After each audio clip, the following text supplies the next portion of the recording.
अस्सलाम वालेकुम प्यारे क़ारीन। आज हम अपनी किताब मोहम्मद बिन कासिम का छठा बाब कैदी शुरू करने वाले हैं। तो आइए शुरू करते हैं।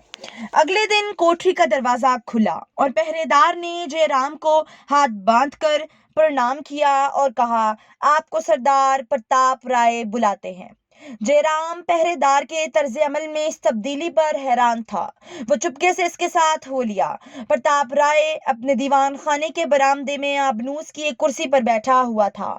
इसके सामने चांदी के एक तश्त में सरंदीप के राजा के वो तहाइफ पड़े हुए थे जो गुज़श्ता शाम अरबों के जहाज से लूटे गए थे।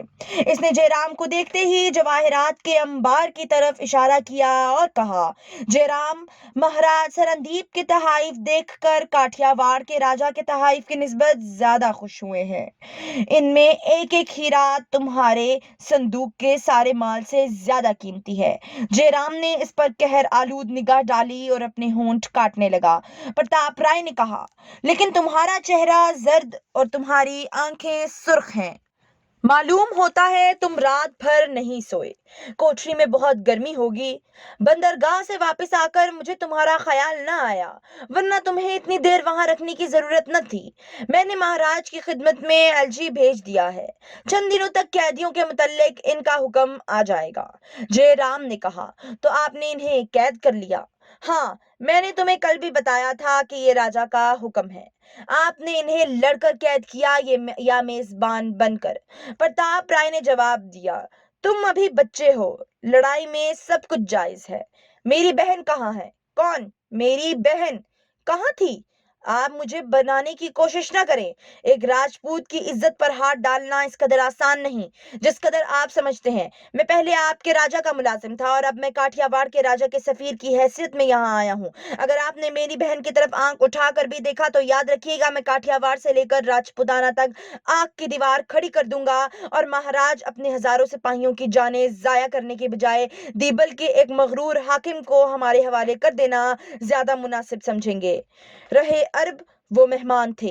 मुझे अफसोस है कि वो मेरी वजह से इस मुसीबत में मुब्तला हुए। मुमकिन है कि इनके मुतल्लिक मेरी पुकार हिंदुस्तान के किसी गोशे में न सुनी जाए, लेकिन इनके बाजू बहुत लंबे हैं। वो जब चाहेंगे आपका गला दबोच लेंगे। प्रताप राय को मालूम था कि बाज़ औक़ात राजा के गलत अहकाम बजा लाने का खमियाजा अहलकारों को भुगतना पड़ता है। हाकिम खतरे के वक्त अपना कसूर अहलकारों के सर थोप देते हैं। अरबों के मुतल्लिक वो अपने राजा की तरह मुतमईन था, लेकिन वो काठीवाड़ के सफीर की बहन की जिम्मेदारी लेने को तैयार न था। इसने कहा, जयराम, मुझे तुम्हारी बहन के मुतल्लिक कोई इल्म नहीं है।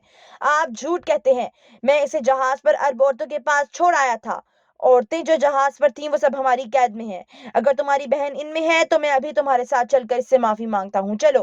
बहन को तलाश करने की ख्वाहिश जयराम के तमाम इरादों पर गालिब आ गई और वो प्रताप राय के साथ चल दिया। रास्ते में इसने पूछा, अरब मुल्लाहों के साथ आपने क्या सलूक किया? प्रताप राय ने जवाब दिया, वो सब आखिरी वक्त तक लड़ते रहे। औरतों और बच्चों के अलावा हम सिर्फ 5 आदमियों को जिंदा गिरफ्तार करने में कामयाब हुए। दूसरे जहाज पर सरंदीप के मुल्लाहों ने मामूली मुजाहमत की, लेकिन जल्द ही हथियार डाल दिए।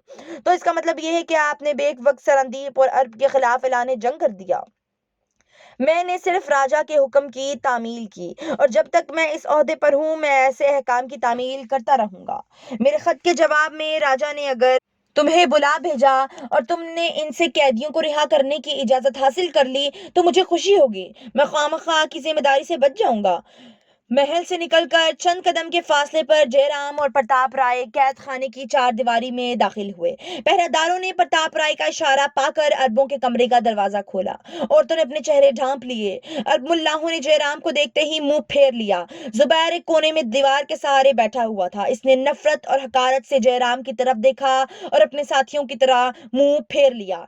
जयराम ने प्रताप राय की तरफ देखा और कहा, मेरी बहन यहाँ नहीं।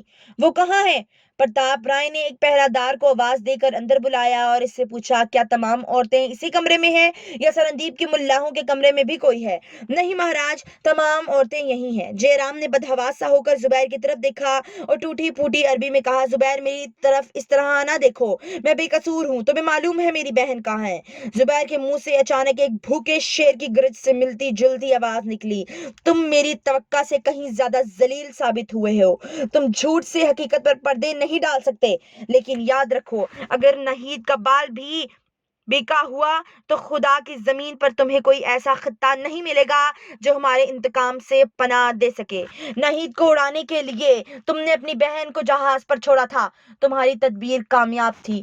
تم نے اپنے اس حلیف کو ہمارا میزبان بنا کر بھیجا اور مجھے جہاز سے بلوا لیا اور خود پیچھے سے جہاز پر پہنچ کر نہ معلوم کس بہانے سے ناہید کو کہیں لے گئے۔ لیکن اگر صلح اور جنگ کے لیے تم لوگوں کے اصول یہی ہیں تو یاد رکھو کہ تمہارے راجا کے دن گنے جا چکے ہیں۔ پرتاپ رائے نے اچانک سپاہی کے ہاتھ سے کوڑا چھین کر زبیر کے منہ پر دے مارا اور دوسری ضرب کے لیے تیار تھا کہ جے رام نے آگے بڑھ کر اس کا ہاتھ پکڑ لیا۔ پرتاپ رائے نے ہاتھ چھڑانے کی کوشش کرتے ہوئے کہا، تم راجا کی توہین برداشت کر سکتے ہو، میں نہیں کر سکتا۔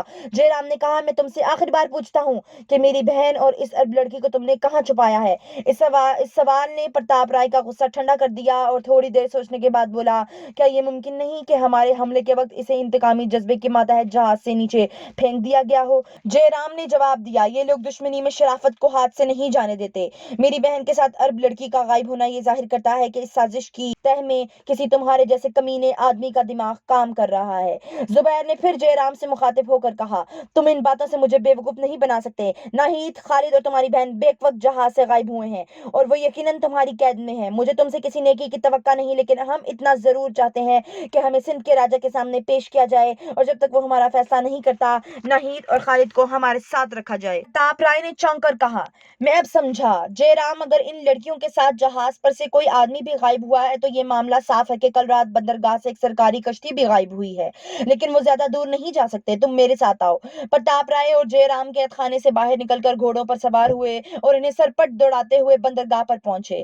بندرگاہ کے پہرے داروں نے شام کے وقت کشتی غائب ہو جانے کے متعلق پرتاپ رائے سے کہا اور اس بیان کی تصدیق کی، اور مایا کے متعلق جے رام کی تشویش بڑھ گئی۔ پرتاپ رائے نے چند کشتیاں اور جہاز شمال اور مغرب کے ساحل کے ساتھ ساتھ دیکھ بھال کے لیے روانہ کر دیے اور جے رام کو تسلی دی کہ وہ زیادہ دور نہیں جا سکتے۔ جے رام پرتاپ رائے کے ساتھ واپس شہر چلا آیا۔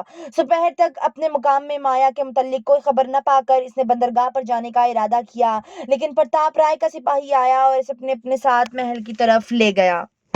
تو لیجیے قارئین، آپ کا اور ہمارا سفر آج یہیں پر اختتام پذیر ہوتا ہے۔